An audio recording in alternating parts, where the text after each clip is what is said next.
What's up, Guardians, and welcome back, Titans. I'm Profane. Thanks for checking out the video.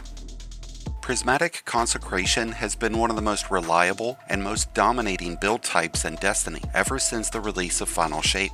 But when Heresy launches, this build profile will see quite a few changes that target the damage and overall effectiveness of Consecration. In today's video, we'll be going over how to continue to have success out of Consecration even after the upcoming nerf. Consecration solar waves will no longer travel as far, receiving a 55% stunt in their distance.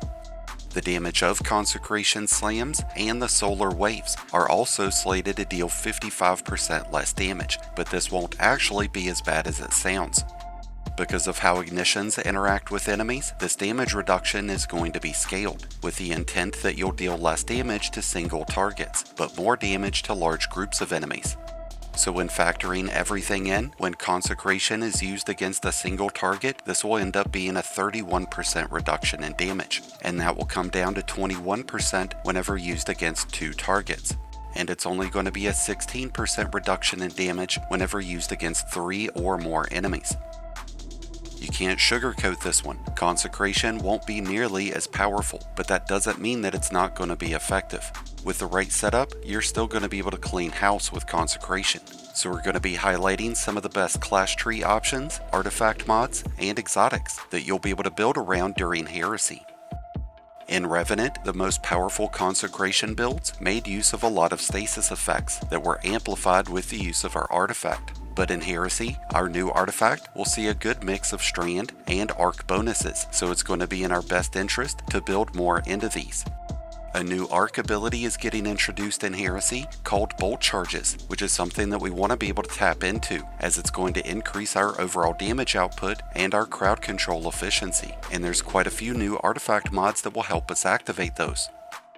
Amplified is getting buffed, which gives us even more reason to focus into Arc, as being amplified will provide us with a 15% bonus in damage resistance, and that is something that we can build onto with Facet of Protection to provide ourselves with even more durability. By using Knockout, we'll become amplified every time we defeat an enemy with our Consecration Slam, and with Frenzied Blades as our active melee option, we'll have up to 3 back-to-back Consecrations that we can perform.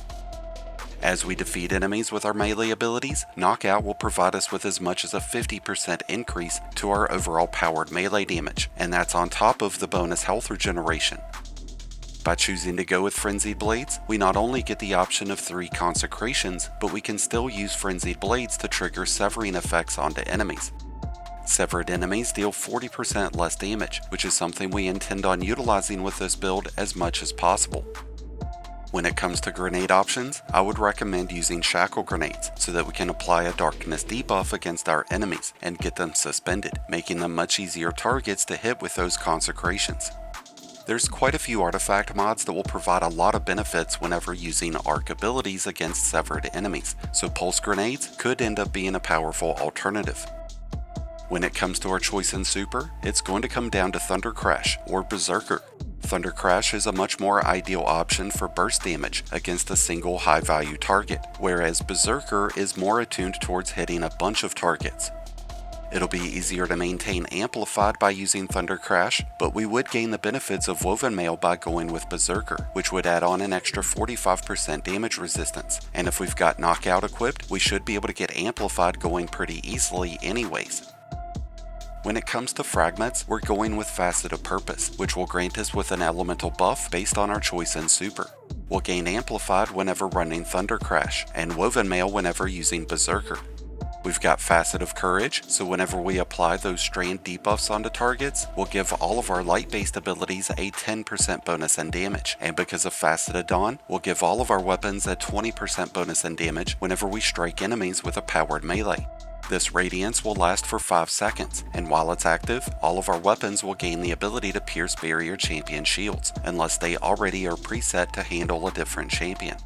We've got Amplified, and possibly even Woven Mail, granting us with improved damage resistance, and by throwing on Facet of Protection, we'll give ourselves another bonus to our resistance. This provides a 15% bonus in damage resistance, 32% when transcendent. Whenever stacking these bonuses, the totals don't add together, but they're multiplied instead, which causes them to provide reduced benefits. But this is still going to provide us with well over 70% overall damage resistance whenever we have Amplified, Facet of Protection, and Woven Mail all chiming in. Our final fragment is a bit of a toss-up. We've elected to go with Facet of Ruin to optimize the effective range of our ignitions, but this could be swapped out for Facet of Awakening or Balance to improve our ability uptime. Based on what exotics that we end up using, we might have to change a few things about our class tree design, but for the most part, these are going to accommodate just about any exotic combination. Before we cover the best exotics to use with this build, let's go ahead and take a quick look into some of the new artifact mods. The first standout artifact mod is Unraveling Orbs, which provides strand weapons with Unraveling whenever we collect an orb. This will give strand weapons the ability to pierce barrier champion shields, but more importantly, unraveled enemies will continue to take damage over time. And with the use of Horde Shuttle, unraveled enemies will create threadlings, which will deal even more damage for us. We mentioned before that severing enemies is something that we intend on doing a lot, and to help facilitate that, we plan on using strand weapons with Slice. Outside of primary weapons, the Scatter Signal and the Call are two of the best weapons that come with this perk. By using Disruptor Break, the effects of Sever will be more severe, causing enemies to deal even less damage, which will really help us out when we're in a tough spot. With the use of Photonic Flare, whenever severed enemies are defeated with arc damage, a blinding burst of energy will be triggered, which will stun unstoppable champions. Blinded enemies are taken out of combat temporarily, so by incorporating arc weapons into this build, we'll have a much easier time engaging large groups of enemies. By using the Dielectric mod, whenever we defeat enemies who are jolted or blinded, we'll generate bolt charges. So by adding in weapons that come with Volt Shot or jolting feedback, we'll be able to quickly build up bolt charges. Exotic weapons like the Thunderlord, Cloud Strike, and Grand Overture would also be great options to build those up. Flashover will be great to use with any build that creates bolt charges, as this will increase the overall damage of each charge.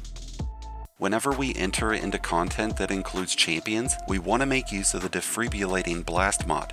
Whenever we stun champions, this will grant a full stack of bolt charges, releasing an arc bolt that causes enemies to jolt. This also heals us, which will add to the bonus health that Knockout will generate.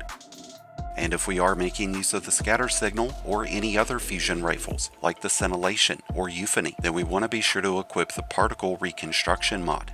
On sustained fusion rifle damage, this will refill a portion of the magazine, and it's going to increase the damage dealt to that target by as much as 15%.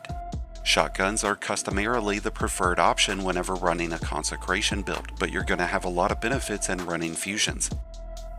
With artifact mods covered, let's talk about what exotics that you're going to want to run with Consecration during Heresy. The Syntheseps, or the Spirit of, will continue to be one of the shining stars of Consecration, as this will greatly improve our melee damage, but because of several exotic changes, along with our new artifact, there are some advantages that you'll gain from using alternate exotic options. My preferred choice is the Spirit of Contact, which will send out a chain of lightning damage that jolts enemies on powered melee final blows, which will stun overload champions. This will apply the arc debuff that we need to trigger some of those artifact mods, and by having Consecration spreading Jolt, we'll be able to quickly build up bolt charges. This will pair up great with the Spirit of Severance to give us an extra blast of energy on those powered melees, but the Spirit of Inmost Light will be great to help us optimize our ability uptime. The combination that I think will work out the best in this episode will be the Spirit of Contact and Spirit of Abiant. With Spirit of Abiant, when we activate our class ability, we'll send out Strand Lashes that will suspend enemies, and that's going to help us manage large groups of enemies more easily, and it's going to synergize with our increased focus on Strand and Arc affinities. Cuirass of the Fallen Star would be another standout exotic to build around, as this provides Thunder Crash with a 55% increase in damage. We also gain bonus super energy off of melee final blows, so we'd be able to cast our Thunder Crash much more often. Even with Consecration getting nerfed, this will continue to be a dominating build archetype. You'll continue to mow through big groups of enemies, you just won't deal as much damage to those single high value targets, but that's where the benefits of those artifact mods and exotic combinations will really pay off. With that said, that brings us to an end of today's video on the best way to run a Prismatic Consecration build in Heresy. If you've got any further tips to help your fellow Guardians out, then be sure to let us know those down in the comments. And let us know your thoughts about the changes to Consecration and everything else coming in Heresy. If you need help making a copy of today's build, then be sure to check out my Mobalytics link that's down below, where you'll find this and a ton of other great endgame builds. Thank you as always for checking out the video. If you enjoyed and found it helpful, then be sure to hit that like button below, along with the subscribe button if you're new. Both are greatly appreciated, and both really help support the channel. And until next time, Guardians, this has been Profane, wishing you all some happy hunting.